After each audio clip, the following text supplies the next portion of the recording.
best in life. To crush your enemies, see them driven before you, and to hear the lamentation of their women.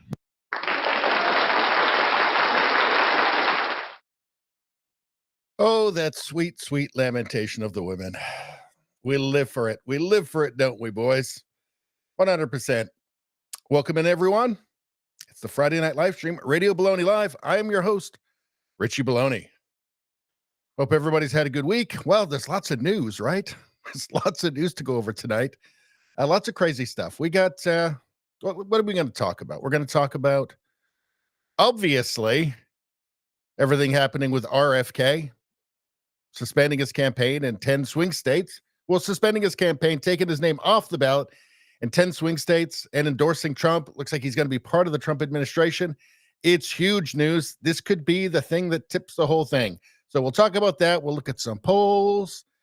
We're going to talk about Jack Daniels. Here's the white pill for you guys. We're going to talk about Jack Daniels ditches DEI initiatives rather than face boycott. So they just went ahead and just got ahead of things. They just got ahead of it. They got ahead of the get woke, go broke.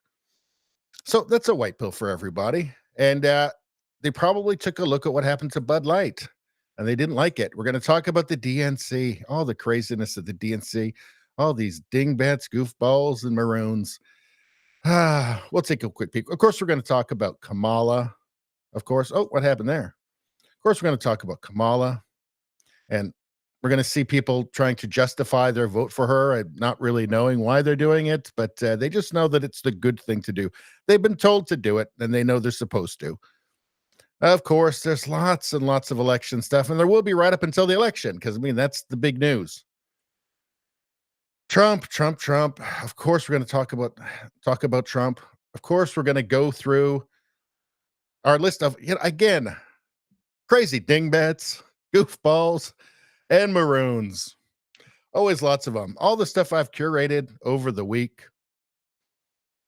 Well, since Tuesday, since the last live stream, all the crazy stuff we're going to take a look at. We got adorable animals. Of course, we have adorable animals. We need those to cleanse our palate occasionally. We got all kinds of crazy stuff happening. This is just a big grab bag of all kinds of nutty stuff. We got Canadian news, American news, all kinds of stuff. We have some adorable things. Got a lot more politics in it. It's going to be a lot of politics. We've got some Kill Tony here. We've got some Jordan Peterson, Kill Tony. Fantastic stuff. You got to like that. All right. Anyway. Oh, and let's not forget. Of course, we should not forget. We've got Grok versus Trudeau. For those of you, anybody watching right now who doesn't know, I've promised, and it's getting harder and harder, but I've promised that every Friday until Justin Trudeau is no longer in office, I will get Grok to write a poem about Justin Trudeau. And Grok is the only AI. It's the X, formerly Twitter AI. It's the only one that will do anything like this. And I have it write a poem every Friday. There are two things that must be involved. One is that Justin Trudeau must do blackface. The other is that he must get a vaginoplasty. And we've added actually a third one, pretty much. I think we'll probably keep it where he gets loaded into a giant cannon and launched into the sun at the end. So we will do that. And I'm telling you, it's getting harder and harder to be creative, but I'm going to keep going. I promised that I would. Yeah. So that's it. We're going to talk about all of that, and it'll probably take us like 4 hours. Now, one thing I should mention is that we are streaming live both on Rumble and YouTube. And about 45 minutes in, maybe an hour in, maybe an hour and 15, something like that, we're going to cut off the YouTube stream. We're going to cut that off and just continue on as if nothing happened on Rumble. So at some point, probably about an hour in, we're going to cut off YouTube, and then continue with Rumble, where we can feel safe and secure and speaking our minds and not having to worry about StallenTube looking over our shoulder, just waiting for that opportunity to censor me, and through me censoring you. So that's what's happening. Looks like we got Rosie in the chat already. Good to see ya. Says topics look interesting. They do indeed. That's what we're talking about them. I mean, we have to talk about the RFK thing. This is huge. This could be the story of the election. We got Rumbum in the chat.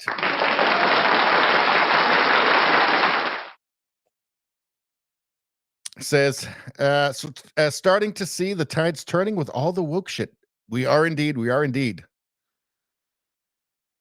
All right, so I guess we're gonna get. Well, let's take a. What else are you guys saying here? Rosie says, "Hoping the tides keep going." I hope so too. This RFK thing is another symbol of that because he stands for the old guard of the Democrat Party before it went totally nuts.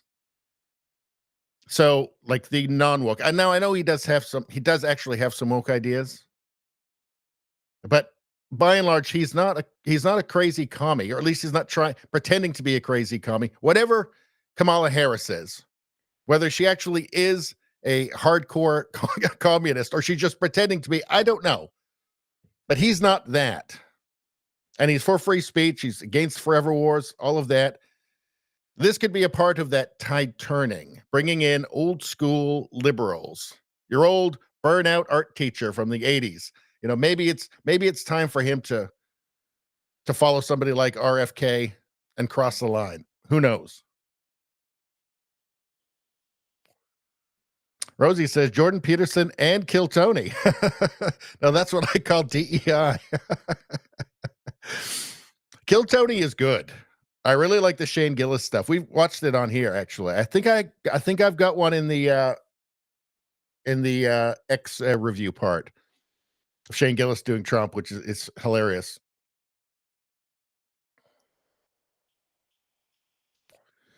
Let's see. Rumbum says we can only hope. Seems every time good things happen, 10 shit things go against it. So hard not to be black pilled. Well, this has all been a very big white pill moment, I have to say. Big white pill moment. So let's let me just update this because I think I added a few things at the last minute. Okay. So let's watch this. Before we get into, I've got a bunch of segments from Robert F.K.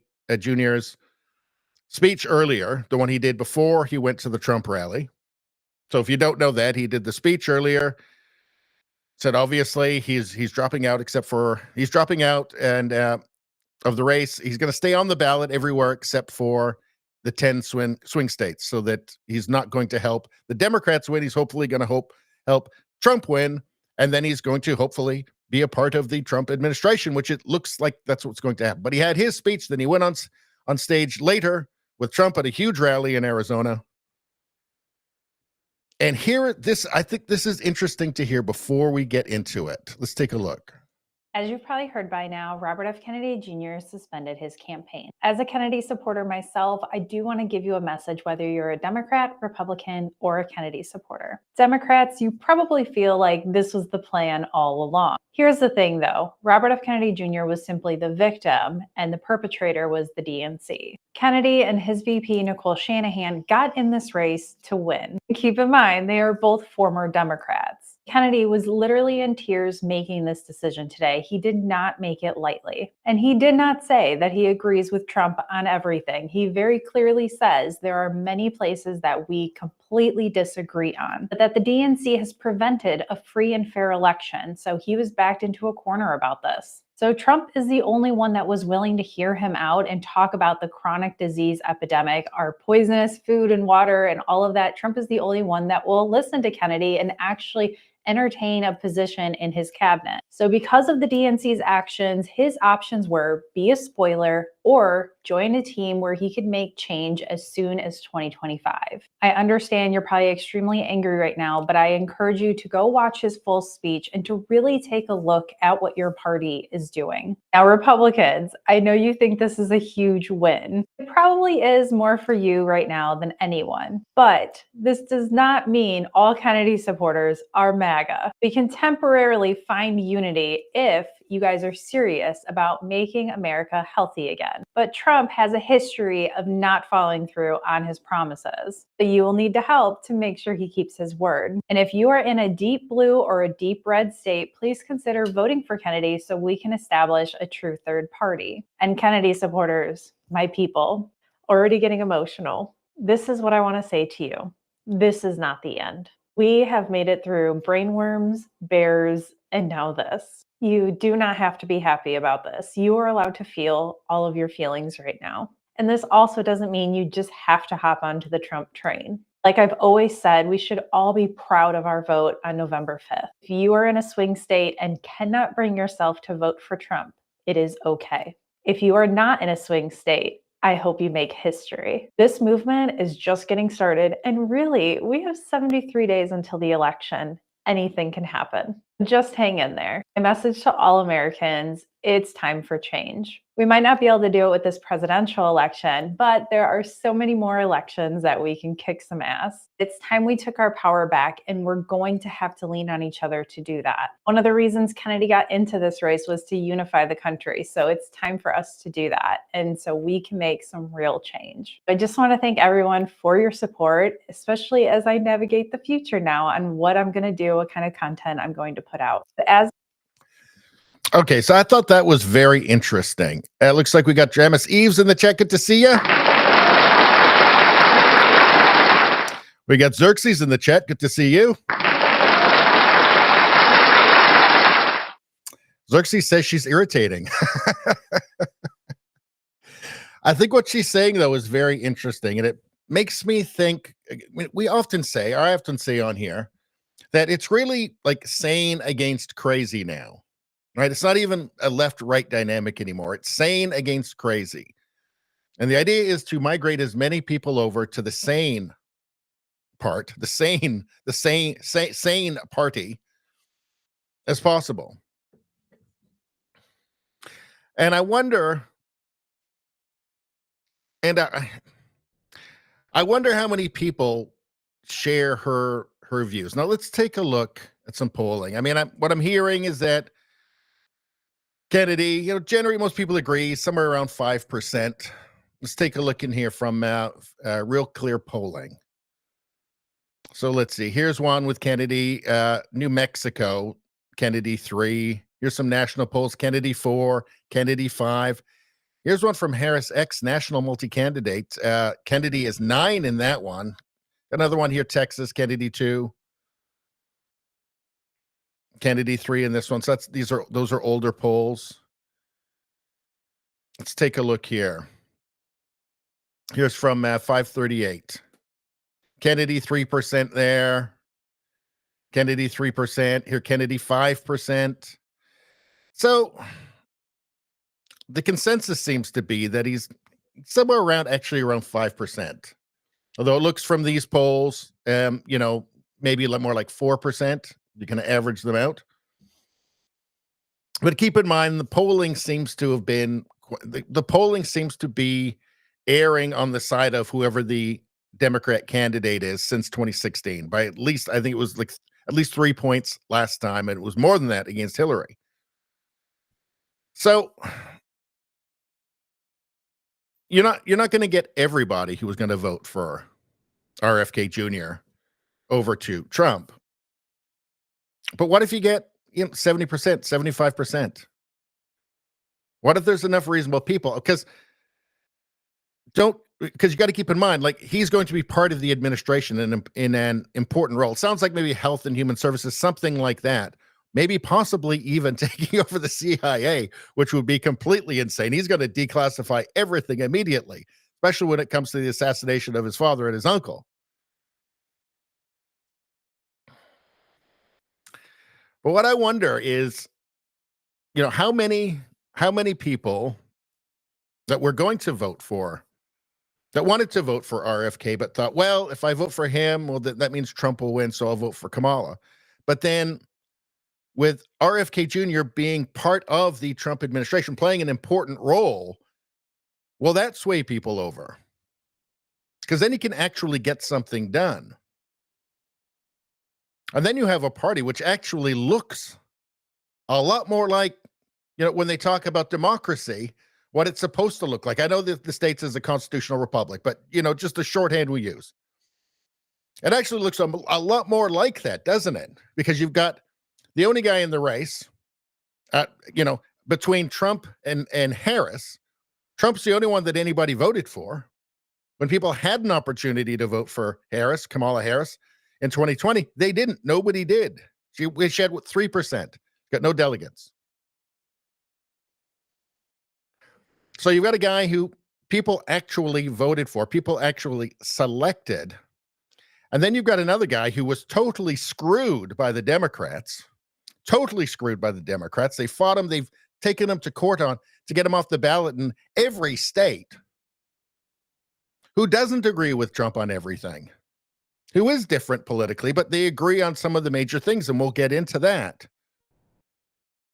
But then it seems like you've got kind of a wider tent there, doesn't it? It feels way more like a democracy. Not the democracy that CNN talks about or MSNBC, which is just, permanent, eternal, Democrat Party machine politics rule, but something that actually reflects the will of the people a lot more, or at all, we should say.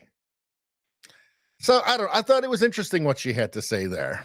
She seemed quite reasonable to me. I know that Xerxes finds are irritating, but it seemed kind of reasonable to me. All right. Well, we're starting to fill up a little bit. Let's see. Radio streamer, good to see ya.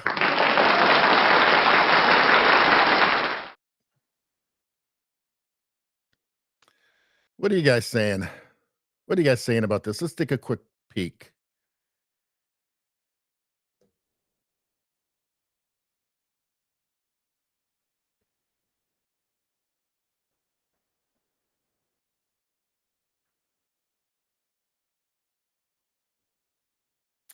Let's see. Xerxes says there's so much potential for improvement in medicine and public health with Kennedy. His book on Fauci is brilliant. I haven't read it, but I should read it. His stance on Ukraine and endless wars is good. Yeah. So like the big things. So you've got two guys who don't agree on everything, but the big things, free speech, forever wars, all of that, they do agree. Well, they have differences on other things. That feels more to me like a bigger tent, doesn't it? Than just, this is your candidate now, vote for her. And if you don't, you're a fascist. I feel like there's a magic here, maybe an alchemy. The potential for a kind of alchemy here, which could be so beneficial. And just good, and just like good for people, good for the soul of the nation, good for the soul of the West. It's like a positive example. There's something aspirational about it. Trump just has to surround himself with good people this time around. Well, that's the thing, right? He didn't do a great job of that last time. Antipop. Hey, how you doing, Antipop? I guess Trump figures if the bullets are going to start flying, it might be good to have a Kennedy around.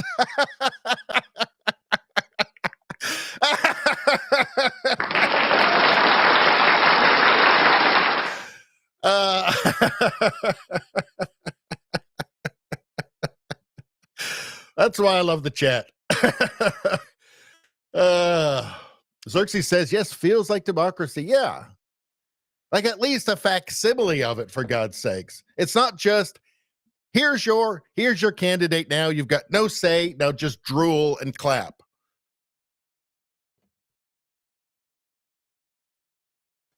Streamer says, oh, he will. He knows where the bodies are buried. That's why they are willing to kill him to keep him out. Do you know what? Like, that's another question, isn't it? I mean, the attack on Trump was so brazen, so transparently, not just a series of catastrophic accidents or catastrophic errors, right? I mean, you think that, look, they didn't give RFK Jr. Secret Service protection until after the Trump assassination. Like, I don't, if somebody takes a shot at RFK, going to be surprised? I'm not. Nothing will surprise me at this point.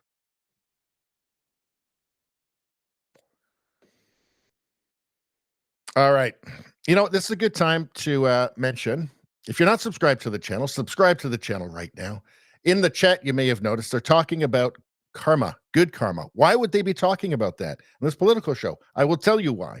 Because in the hours I spend preparing for these live streams, I am building up this reservoir of good karma. Good karma. Then I've got all this good karma that I get from my hard work. And what am I to do with it? Well, the only reasonable thing I can do is dole it out to my viewers and my subscribers and the people who press like on the stream. That's the only sensible thing I can do. So I do. So when people subscribe, guess what? They get some good karma. When they like the stream, guess what? They get some good karma. Everybody, and you know what the thing is? Everybody likes it. Everybody, in these troubled times, everybody needs some good karma. And people are cashing in. Let me say right now, they're cashing in hard.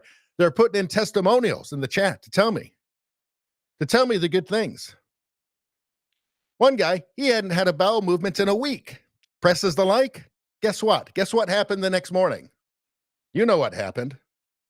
People are finding $20 bills in their pockets, old jackets, all kinds of stuff. Change in the couch. You don't know what you're going to find. You don't know what's going to happen. It's like a mystery, like surprise box or something.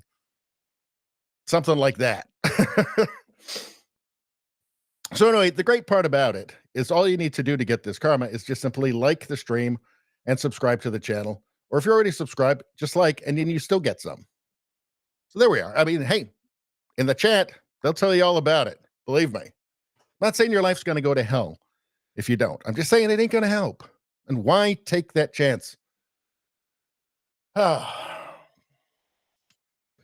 thing I had some coffee before I started.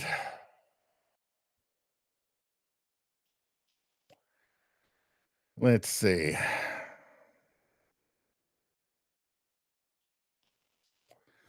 Reader Streamer says, all I'm saying is that when you call someone Hitler for 10 years, don't be surprised when a person decides to try and stop Hitler. Yeah. Yeah, they all knew. They all knew. But that said, the assassination attempt, I got on the record saying this many, many times, over and over again. There is no way that there wasn't somebody on the inside. It's just preposterous. You have a bunch of like 10,000 to 1 mistakes that like you could do 10,000 rallies and somebody not make that mistake. You've got like 6 of them, 7 of them all in one rally. It's not believable. It's not believable, especially when you see the pattern of attacks on Trump over and over and over again through the years on every front, right? On every front. Through the media smears, through the lawfare against him. And what was the next? I mean, a lot of people were talking about it. A lot of people were speculating. I said many times, I'm very worried about Trump before that happened because this is the next logical stop. Just get rid of him. I said, I hope he's got a food taster. Somebody, because now his plane is broken down twice since then. Of course, the media is all very curiously incurious about it all. Isn't that odd? They didn't even have a press conference on it for like 2 weeks, and then hardly anybody showed up. The press was not interested in finding out. The government was not very interested. The relevant government departments were not very interested in holding press conferences and telling people what was going on. You even had the director of the FBI, Christopher Wray, go on and say in front of Congress and say, well, we don't even know if he got shot. Maybe it was something else. No. We all saw it. We all know what happened. Yeah, the former director of the Secret Service saying that, well, you know, that roof was slightly sloped and it was pretty hot that day. Obvious lies. You put it all together. You put the lies together with a series of unbelievably catastrophic errors. You put that all together, and this is not all just a series of coincidences. Sorry. But anyway, so let's get to some clips. If you've already seen these clips, or you watched the speech in full, it's probably worth another look. Let's take a look here. A few hours. So just to be clear, sorry, we're not going to listen to this one yet. We're going to go to RFK's speech earlier in the day. All right, let's take a look here. Institutions, for our media, and for our government, and most sadly at all for me, the Democratic Party. In the name of saving democracy, the Democratic Party set itself to dismantling it, lacking confidence in its candidate, that its candidate could win in a fair election at the voting booth, the DNC waged continual legal warfare against both President Trump and myself, institutions, for our media. So he hates the Democrat Party now. He hates the DNC. He hates the DNC, and he's not being shy about it. Not being shy about talking about how he was screwed over by the machine. But let's move on to the next one. At the palace coup against President Biden, the same shadowy DNC operatives appointed his successor, also without an election. They installed a candidate who was so unpopular with voters that she dropped out in 2020 without winning a single delegate. My uncle and my father both relished debate. They prided themselves on their capacity to go toe-to-toe with any opponent in the battle over ideas. They would be astonished to learn of a Democratic Party presidential nominee who, like Vice President Harris, has not appeared in a single interview or an unscripted encounter with voters for 35 days. We've been listening to independent candidate Robert F. Kennedy Jr. from Phoenix outlining what led him to his. See how they cut him off? Now, if they hated him before, the mainstream media hated him before, or they had instructions to hate him before, which is probably more accurate, they really got to hate him now, even without endorsing Trump, just from the things he was saying in this speech. And it was a banger. If you haven't seen the whole thing yet, take some time this afternoon, or not this afternoon. Take some time this weekend to watch it, because it's well worth it. It's a banger. But let's hear what this propagandist has to say. Quixotic quest for the White House to now dropping out. Did you hear that? Let's go back again. Jr.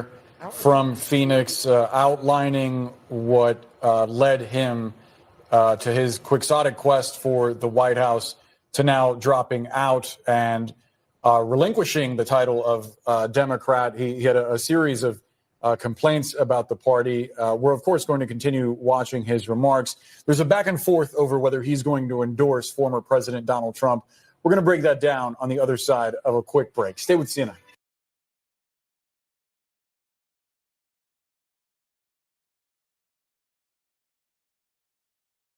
Voters for 35 We've been days. listening to independent candidate Robert F. Kennedy Jr. from Phoenix outlining what led him to his quixotic quest for the White House.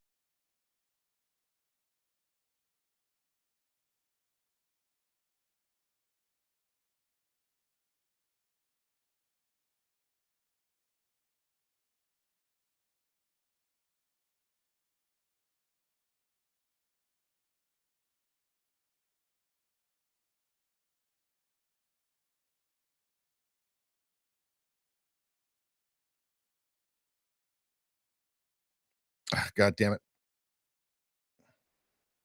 All right. So I was just speaking into a mic that was turned off. My apologies. So he said quixotic quest. So Don Quixote, tilting at windmills, imaginary enemies, right? And then he just goes on to just prove RFK right. Immediately prove that he's right. It's incredible.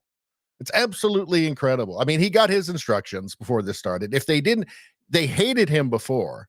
They hated RFK before. Now they really hate him. Even if he hadn't endorsed Trump, they would hate him just for the things he's been saying.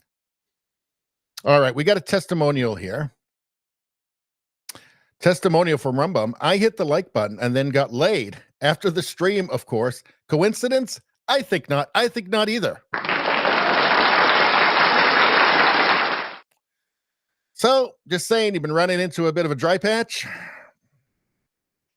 Liking the stream, not going to hurt. Certainly not. Certainly, subscribing is not going to hurt either. I mean, hey, it's right there in the chat.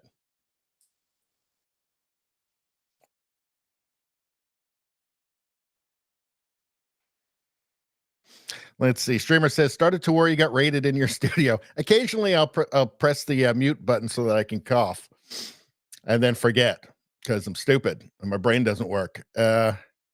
Xerxes says, Kennedy will plow through CIA intel blob files that Trump will release to him. Wow. You know what? It'd be something. I mean, this is a very big deal. If I'm given the chance to fix the chronic disease crisis and reform our food production, I promise that within 2 years, we will watch chronic disease burden lift dramatically. We will make Americans healthy again. Within 4 years, America will be a healthy country.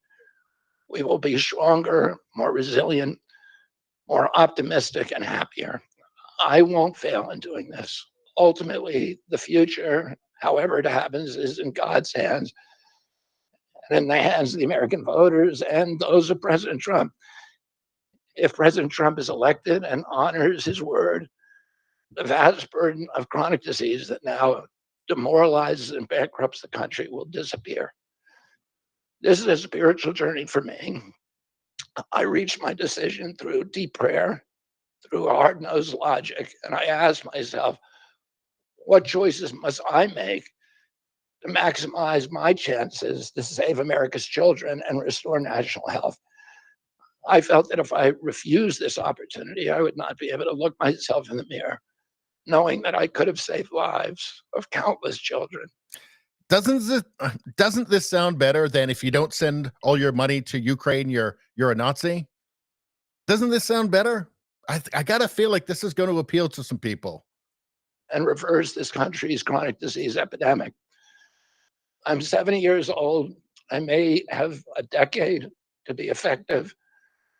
I can't imagine that President Harris would allow me or anyone to solve these dire problems. After 8 years of President Harris, any opportunity for me to fix the problem will be out of my reach forever. President Trump has told me that he wants this to be his legacy. I'm choosing to believe that this time he will follow through. His son, his biggest donors, his closest friends, and all support this objective. My joining the Trump campaign will be a difficult sacrifice for my wife and children, but worthwhile if there's even a small chance of saving these kids. Ultimately, the only thing that will save our country and our children is if we choose to love our kids more than we hate each other. That's why I launched my campaign to unify America. I feel like this is powerful stuff. It is to me. I hear this as powerful stuff. I hear this as something different, right? Something, a new voice, a new kind of sincerity, that a new flavor of something being introduced in. And I think he means what he says. I mean, look, he wants to be a politician. With politicians, you never know. But he's not going for the easy vote. He's not going for the vote that's going to, he's not his message isn't one that's beloved by the mainstream media. You know, if he wanted if he wanted more popularity in the Democratic Party, right, he'd be a forever war guy, right? Send everybody's money everywhere in the world for weapons. Right? More wars, incursions into Russia. He's not doing that. He's criticizing all the people that you're not supposed to criticize if you're a Democrat these days. If you're a leftist of any stripe, anywhere in the Western world, he's criticizing the people you're not supposed to criticize. Right? I'll show you something from the Canadian media. I'll show you how it's exactly the same. In fact, let me see if I can find that right now. Hold on a second. It's the same. Hold on.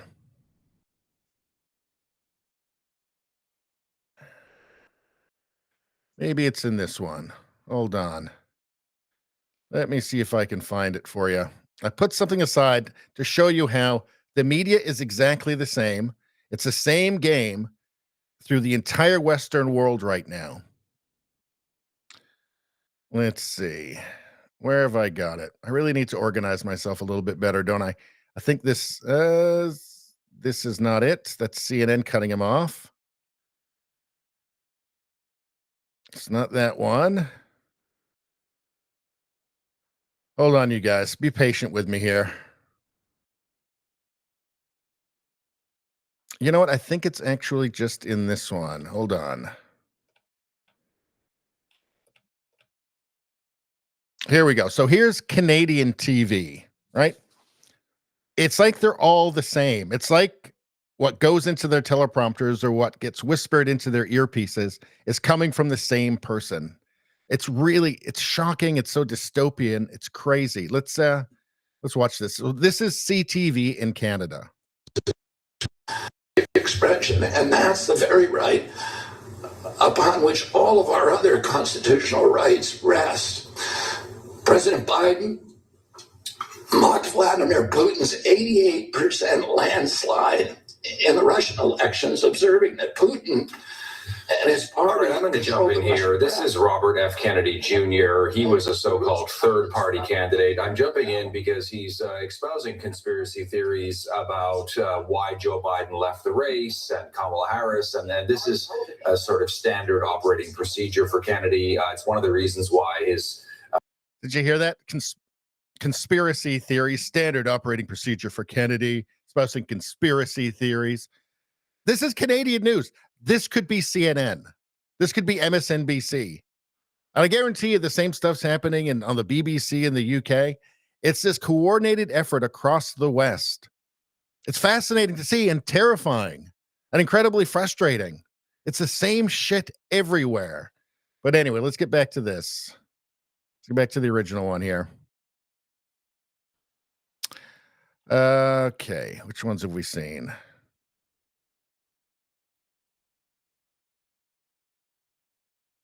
Yeah, so CNN cuts RFK Jr. speech. It's the same thing. CNN, CTV in Canada, same thing. It's like it's like that. It's like there's a singular voice that's going into all of their earpieces on all of the corporate media everywhere in the Western world. It's incredible. It's globalism.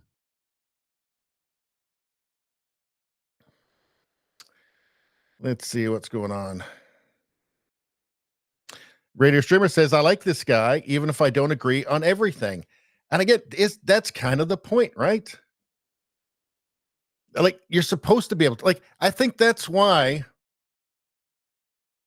that's why we have the sane people and we have the crazy people. The sane people that's why they're congregating. That's why we're getting like old school liberals and we're getting right wing, we're getting moderates. Like in Canada, that's definitely happening, right?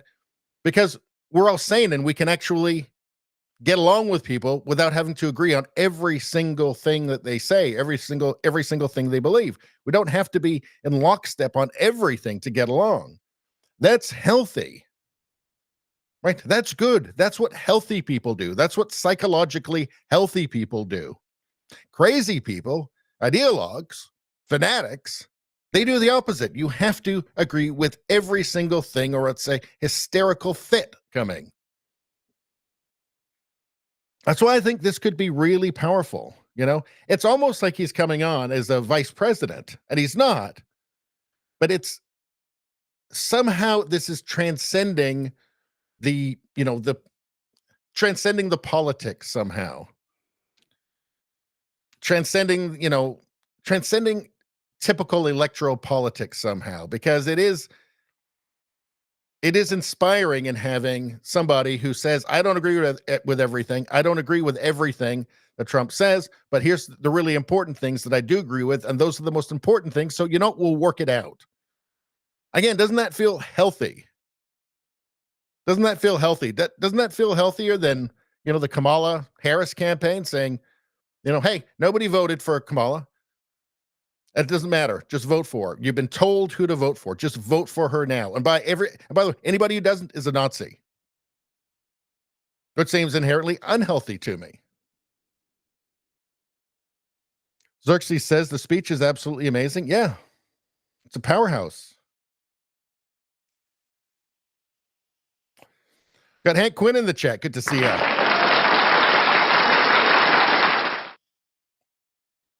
Let's see. Dramas Eve says French media in Quebec says RFK is sick and gone crazy now. Yeah. Yep. That's the messaging. And they're going to go the American media is obviously going to go super hard on them, but the exact same things will be echoed across the Western world. Because you gotta understand.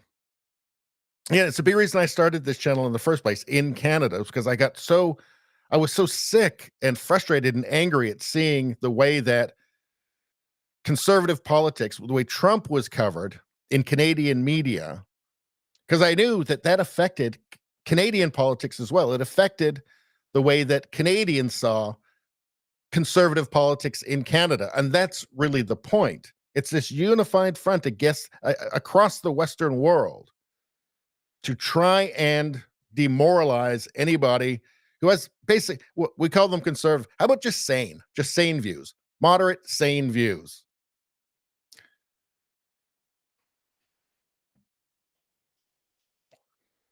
Let's see. Xerxes says, speaking of Canada here, Ontario Premier say Trudeau's government are the biggest drug dealers in Canada. Yeah, I think they are. Xerxes says, globalist blob is panicking. Yep. Rumbum says, I just can't stand the Canadian media. It's so bad here with them all being paid by the government. Yeah. See, that's the thing, right? What could go wrong? What could go wrong with the government signing the paychecks for corporate media, for all the journalists, for the most powerful journalists in the country, for the teleprompter readers? What could go wrong? What could go wrong when Justin Trudeau's subsidizing them and is responsible for them getting paid, not getting fired, not getting laid off because nobody's watching them, because they're doing a terrible job, because nobody trusts them? What could go wrong? Rumbum says, really hope PR completely cuts off funding to all news stations. He should.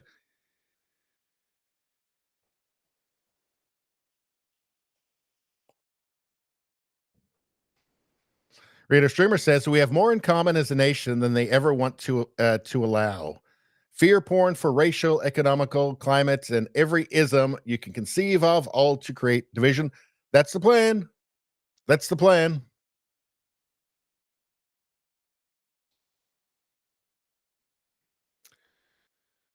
Let's see. Rosie says, ridiculous interruption of a great unifying speech. Yeah, they don't want you to hear it.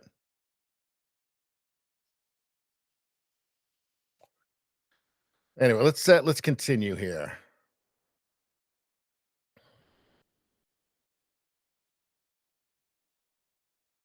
I don't think we watched this one. Let's watch this. If I'm given the chance to fix the chronic disease crisis and reform our food production, I promise that within 2 years, we will watch chronic disease burden lift dramatically.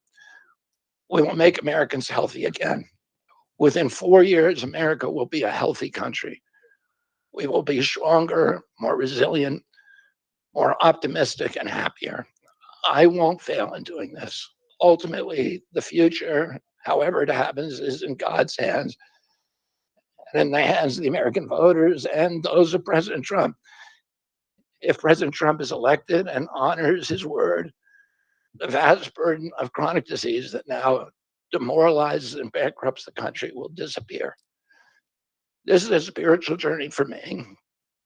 I reached my decision through deep prayer, through hard-nosed logic, and I asked myself, what choices must I make to maximize my chances to save America's children and restore national health?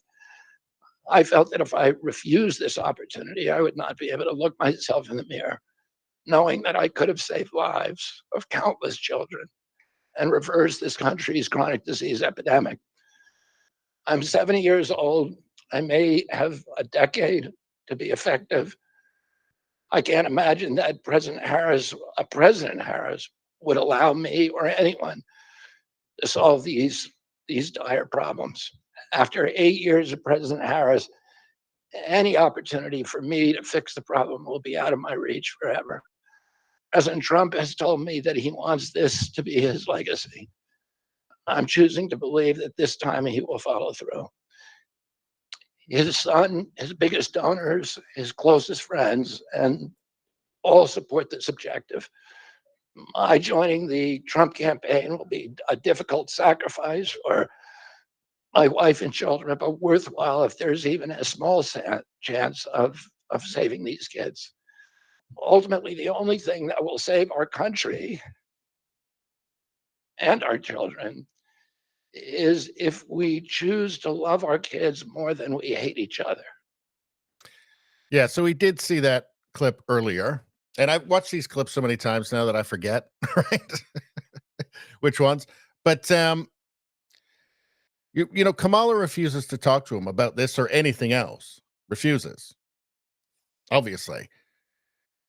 Do you remember those? Do you remember all those articles that came out about how working out was right wing? That was white supremacy. Oh, look at that. That's adorable. Well, let's look something up here. Hold on a second. Fact check.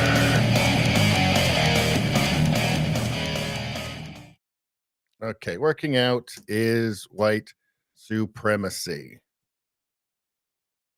Yeah, here we go. Time magazine, the white supremacist origins of exercise in the U.S.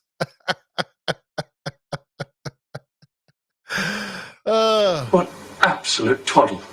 Great, absolute. Look at those whites there, those whites. Look at them exercising. Look at that. Isn't that terrible? Must all be white supremacists. The white supremacist origins of exercise. And 6 other surprising facts about the history of U.S. physical fitness. Well, I guess it's also transphobic and a bunch of other ists and phobes as well. Yeah, look at that. Look at that. You can't tolerate that.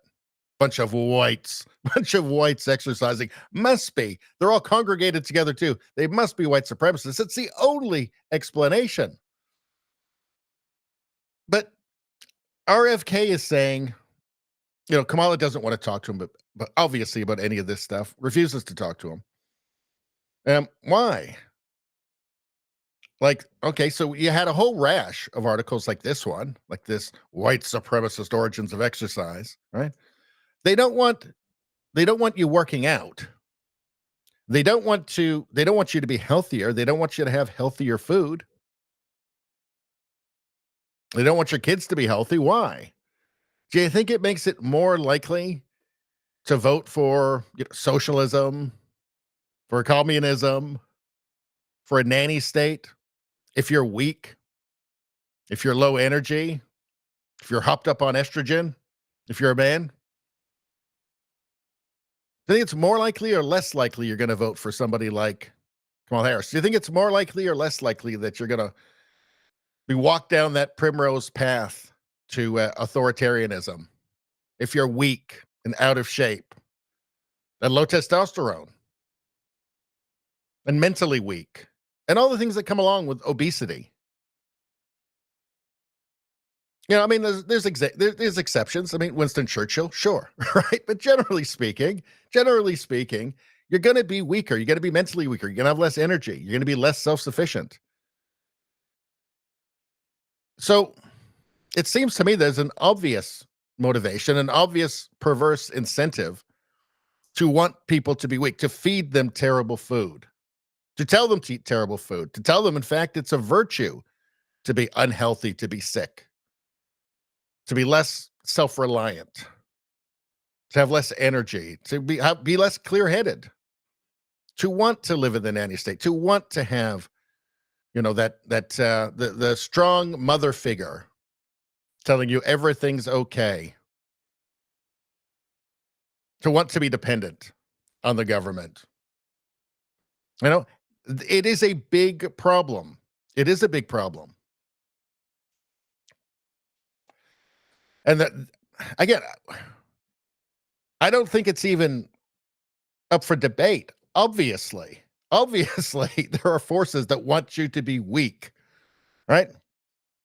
And they're not going to like this because this is not a message of weakness. It's an aspirational message. Check out this one. Oh, I want everyone to know that I am not terminating my campaign. I am simply suspending it and not ending it. My name my name will remain on the ballot in most states. if you live in a blue state, you can vote for me without harming or helping President Trump or Vice President Harris. In red states, the same will apply. I encourage you to vote for me. And if enough of you do vote for me, and neither of the major party candidates win 270 votes, which is quite possible. In fact, today our polling shows them tying at 269 to 269. And I could conceivably still end up in the White House in a contingent election. But in about 10 battleground states where my presence would be a spoiler, I'm going to remove my name. And I've already started that process and urge voters not to vote for me. It's with a sense of victory and not defeat that I'm suspending my campaign activities. And endorsing Trump. Democrats are freaking out about this. Lefties are freaking out about this. Let's continue.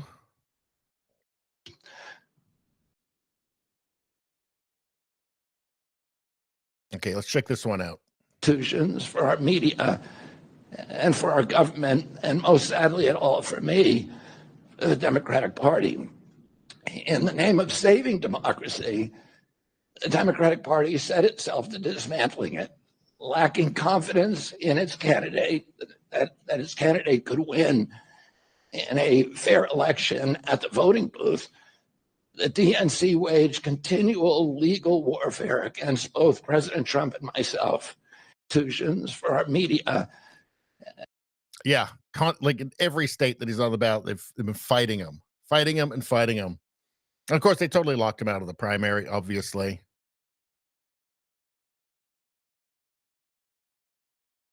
Okay, let's check this one out. These agencies, the FDA, USDA, and CDC, all of them are controlled by giant for-profit corporations. 75% of the FDA's funding doesn't come from taxpayer, it comes from pharma. And pharma executives and consultants and lobbyists cycle in and out of these agencies with President Trump's backing. I'm going to change that. We're going to staff these agencies with honest scientists and doctors who are free from industry funding. We're going to make sure the decisions of consumers, doctors, and patients are informed by unbiased science. A sick child is the best thing for the pharmaceutical industry. When American children or adults get sick with a chronic condition, they're put on medication for their entire life. Imagine what will happen when Medicare starts paying for Ozempic, which costs $1,500 a month, and it's being recommended for children as young as 6, all for a condition, obesity, that is completely preventable and barely even existed 100 years ago. So I think a message like that is going to be received a lot easier now after the vax mandates. Wouldn't you say? There's a lot of mistrust that's been built up. And a message like that is going to I think, see a finer reception now than it would have, say, 5 years ago. So I think it's well known at this point that something went wrong, right? And yeah, maybe the pharmaceutical companies funding the regulators themselves, maybe that's a clue. Maybe that's something that shouldn't happen, right? Maybe that's corruption. Maybe that's utterly corrupt. Again, another reason for where do CNN, MSNBC, all of them, where do they get most of their advertising from? Pharmaceutical companies. Not gonna like that at all.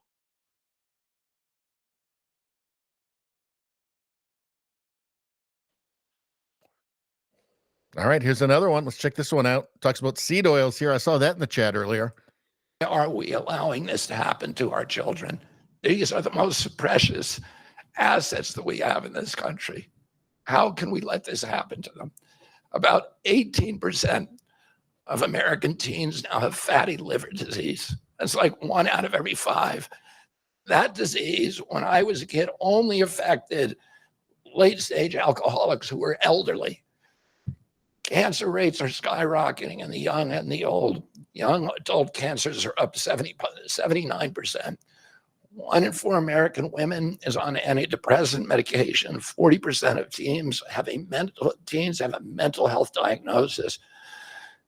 And 15% of high schoolers are on Adderall, and 500,000 children on SSRIs. So what's causing this suffering? I'll name 2 culprits. The first and the worst is ultra-processed food.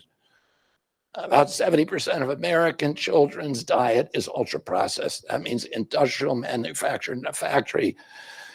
These foods consist primarily of processed sugar, ultra-processed grains, and seed oils. Laboratory scientists many of whom formerly worked for the cigarette industry, which purchased all the big food companies in the 1970s and 80s, deployed thousands of scientists to figure out new chemicals to make the food more addictive.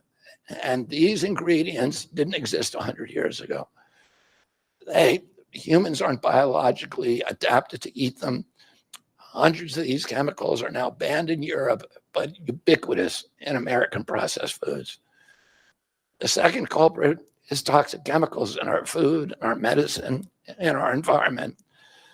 Pesticides, food additives, pharmaceutical drugs, and toxic waste permeate every cell of our bodies. The assault on our children's cells and hormones is unrelenting. And name just one problem. Many of these chemicals increase estrogen because young children are ingesting so many of these hormone disruptors. America's puberty rate is now occurring at age 10 to 13, which is 6 years earlier than girls were reaching puberty in 1900. Our country has the earliest puberty rates of any continent on the earth. And no, this isn't because of better nutrition. This is not normal. Breast cancer is also estrogen driven, and it now strikes 1 in 8 women. We are mass poisoning all of our children and our adults.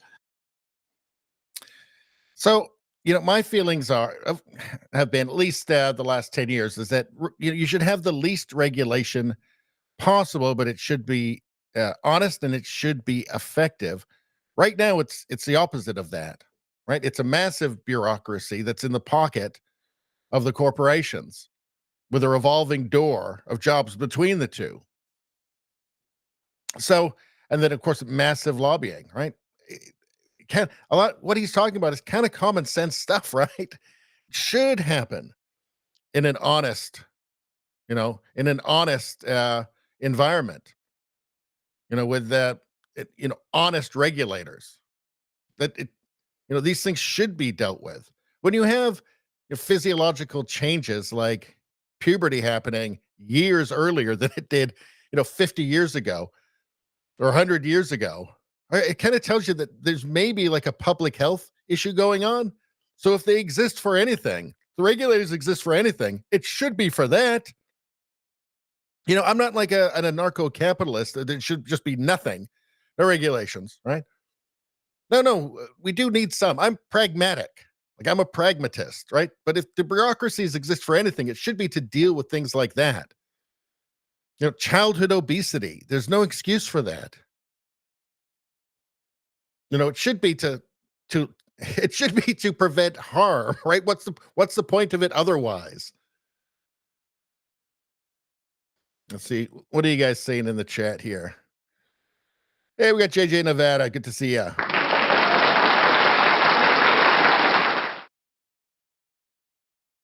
Nevada says Kennedy is good for health, not much else, but he knows what he is talking about with health. I'd like to see him go into the intelligence agencies as well. That would be very interesting. Nevada says our food is garbage. Xerxes says he's an environmental lawyer, but women worried about toxins killing their children kept contacting him for help. He shifted his research to toxins, drugs. Yeah, he knows what he's talking about with this stuff.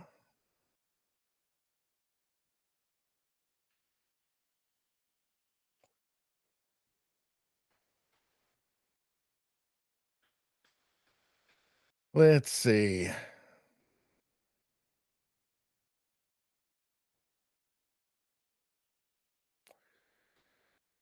Rumbum says, I agree he'd do a good job in health, but really think he'd probably do good at the head as the head of the CIA. Man, oh man, that would be what could you even say? I mean, he's going to release the secret files around his father and his uncle's assassinations, right? That would be massive. Massive.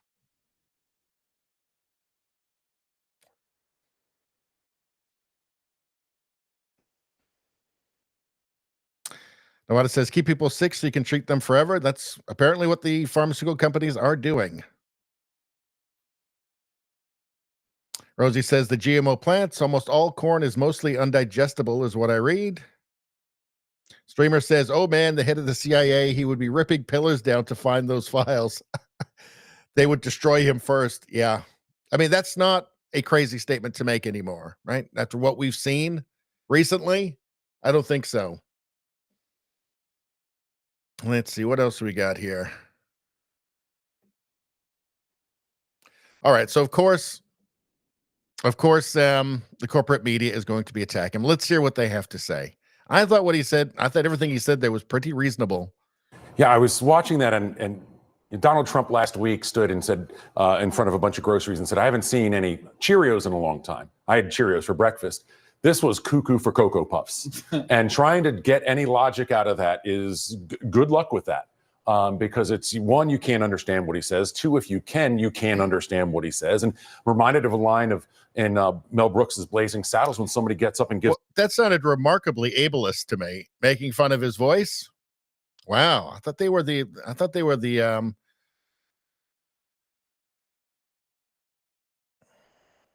saying that that's a Republican strategist. What can that be? An indecipherable speech. He says, "Who can argue with that? That's authentic frontier gibberish," and that's exactly what that is. Yeah, I was watching that, and so he must be one of those never Trump Republicans, I'm guessing, because perfect for CNN.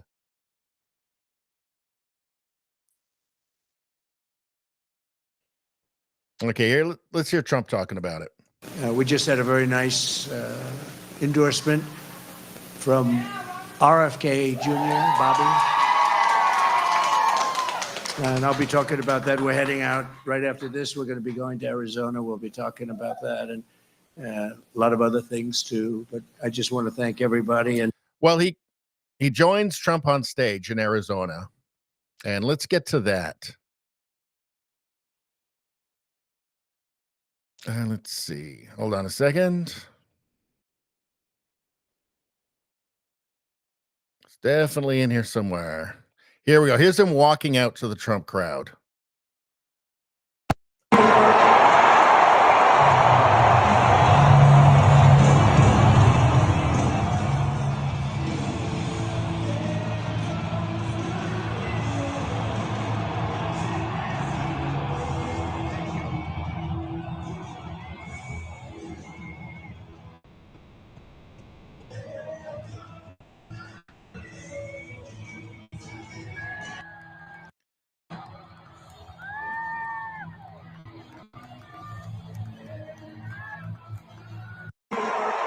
And that's a crowd that disagrees with him on plenty of stuff. I mean, RFK is like for reparations, for instance, but it shows you there's a difference, right? There's a difference between the crazy and then the sane, because that's really what it comes down to now, right? You've got normal people versus far left. And normal people can handle, hearing from people they don't agree about everything on. So here he is. In fact, actually, hold on a second. First, let's get to, I want to show Trump introducing him here. soon after I can't even believe I have to say this, nearly assassinated in Pennsylvania last month, Bobby called me to express his best wishes. He knows firsthand the risks incurred by leaders who stand up to the corrupt political establishment. When you stand up, you bring on some trouble for yourself, but you have to do what's right. You have to do what's right for the country. I will tell you, we are both in this to do what's right for the country. That's one thing I can tell you. He lost his father and uncle in service to our country, and Bobby himself was subject to repeated threats to his safety during the course of his campaign while being denied protection by the Harris-Biden administration. And this is a tribute in honor of Bobby. I am announcing tonight that upon my election, I will establish a new independent presidential commission on assassination attempts. And they will be tasked with releasing all of the remaining documents pertaining to the assassination of President John F. Kennedy.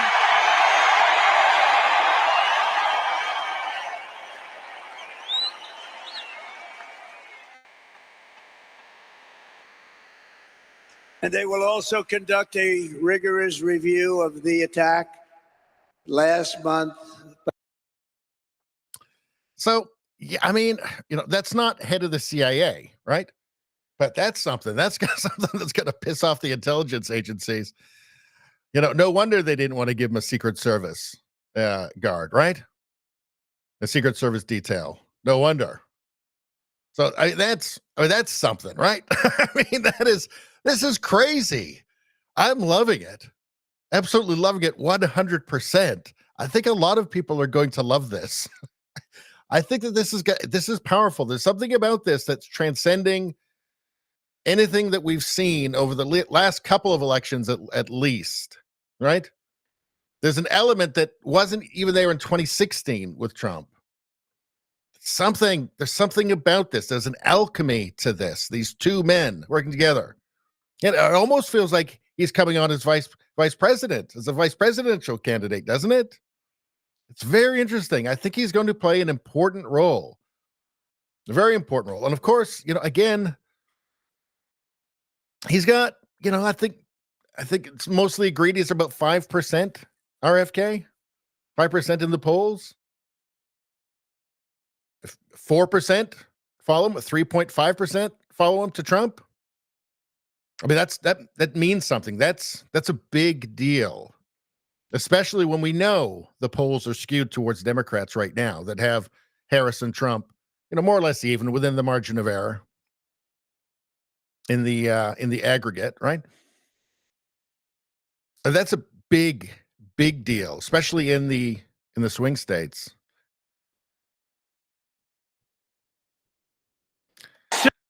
Let's see. I've got another one here before we get up. So let's hear RFK talk himself at this Trump rally. This was today.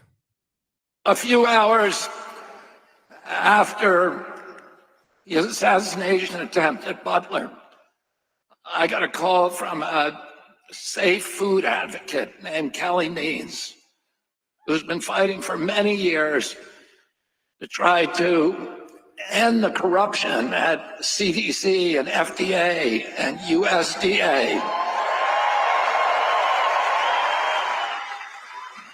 And these institutions, these regulatory agencies are actually run by the big food processing companies, the big ag and the chemical companies that they're supposed to regulate.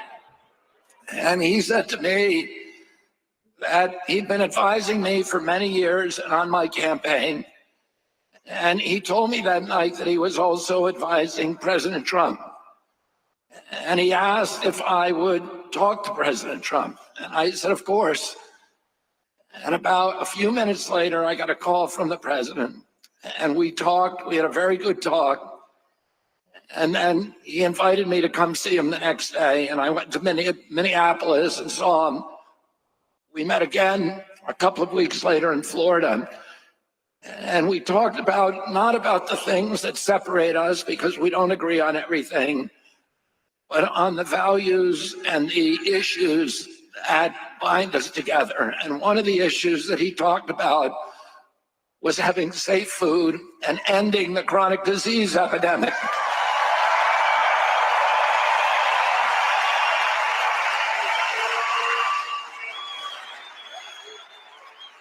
Our children are now the unhealthiest, sickest children in the world. Don't you want healthy children? And don't you want the chemicals out of our food? And don't you want the regulatory agencies to be free from corporate corruption?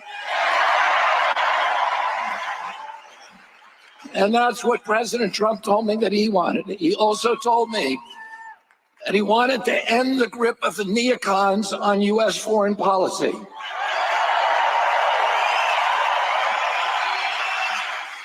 He said he didn't want any more $200 billion wars in Ukraine, that we could use that money back here in the United States.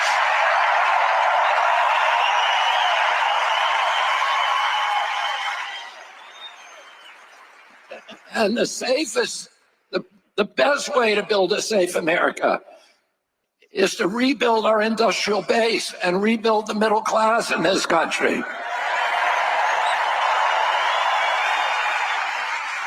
And don't you want a president who's going to get us out of the wars and who's going to rebuild the middle class in this country?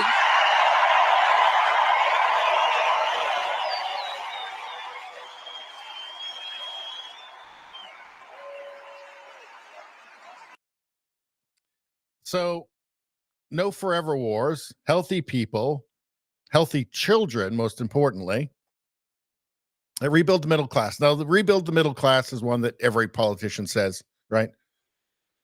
So people are used to that. But, healthy kids, your children being healthy, not being slowly poisoned. Or yourself being slowly poisoned by things you don't even know that are in your food, right? Forever wars. No more forever wars. These are things that I think transcend just simple politics, political campaigns. If I were Trump, I would have him speak at as many rallies as possible. I would, put the ego aside if that's an issue and just have him at every rally that you can. Don't worry about being overshadowed. Just have him at every rally that you can. There's something about this message. There's something about two men who don't agree on a lot of things, but coming together on the important things that transcends all that, transcends normal politics. It transcends, party politics. I think it's going to be extremely appealing for a lot of people. I think I think if you want to draw Democrats away from Harris, this is the kind of message that's going to mean something to them. Because this isn't just the usual bullshit. He's bringing an element to the campaign that wasn't there before. It wasn't. And the people that really believe in RFK really believe in him. So I think it's something extremely exciting. I think it's kind of unique. I can't remember the last time seeing something like this. I mean, yeah, people, suspend their campaigns or stop their campaigns and then, endorse somebody. This is different this time. The media has gone hard after RFK. The DNC has gone hard after him. All nonstop lawfare to try and destroy him, to try and keep him away. And there are enough people, I think. There certainly are enough people, by looking at the polls, even if it's 5%, that's a big deal if enough of those people go over to Trump. So this is something very, very interesting. I want to show you something else.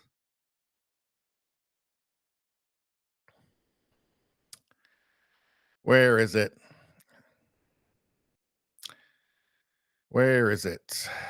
God damn it. Okay. Let's see. Where have I gotten it? Where have I put it? No, not these dingbats. All right. Was it in here?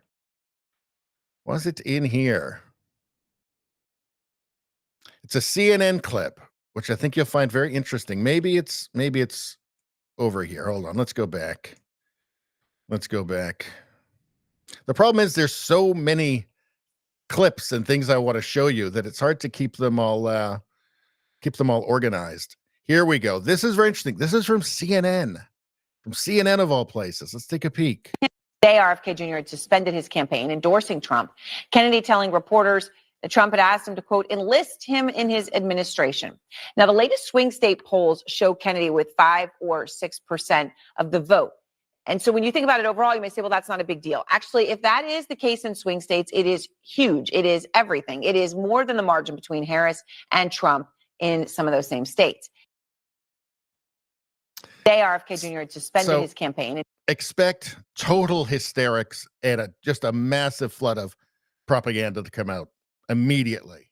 They're going to go after RFK Jr. hard, big time hard. They're going to try and destroy him. Again, I wouldn't be surprised if you don't see some bullets flying at him. I hope not. I pray not. But what could you put out there that would be implausible at this point in terms of attacks on Trump and his campaign and people that support him? Because RFK is a big deal in this. He might be the kingmaker. He very well may be the kingmaker, right? What would be implausible? What kind of attack against him would be implausible at this point? Because we've seen it all to the most extreme level, to the ultimate attack on Trump. And so what would be, again, I hope these guys have food tasters. I really do. I hope somebody's checks the brakes on their car before every time they get in, right? I hope there's somebody watch. I hope that Trump has personal security. I hope that he gets personal security for RFK too. Because as we've seen, Secret Service is certainly no guarantee. It's no guarantee that they won't make like a half a dozen unbelievably that low odds, catastrophic errors just at the right or the wrong moment. So I don't know. I hope these guys have good protection. That's all I'm saying. Let's see. Do you know what? We're an hour and 18 in, and I think that this part of the show, has come to an end. So I think what we're going to do right now is we're going to shut down the YouTube part of this stream. We're going to continue on with Rumble, but we're going to shut down the YouTube part of this, or some people call it MauTube or StalinTube. I've had some problems with censorship with YouTube ever since the assassination attempt. In fact, the stream I put out the day of the assassination attempt that was just preemptively demonetized and then age restricted. The one I put out the next day on the Sunday was just immediately taken down. They just no reason. They just took it down. They didn't give me any kind of valid reason for it. Just took it down. So you know what? I think I just feel a lot freer to say what I want on Rumble than YouTube. So we'll continue on with Rumble. Anybody watching on YouTube, I appreciate you. I hope that you'll come over to Rumble to watch the rest of the stream. We'll be going for, probably another 3 hours anyway. So join us over there. The water's fine. Everybody in the chat is awesome. They will welcome you in. Hope to see you. Otherwise, next stream is on Sunday. Actually, sorry. You know what? Next week I'm going to be away, so there won't be a stream on Sunday. But yeah, anyway, hope to see you soon.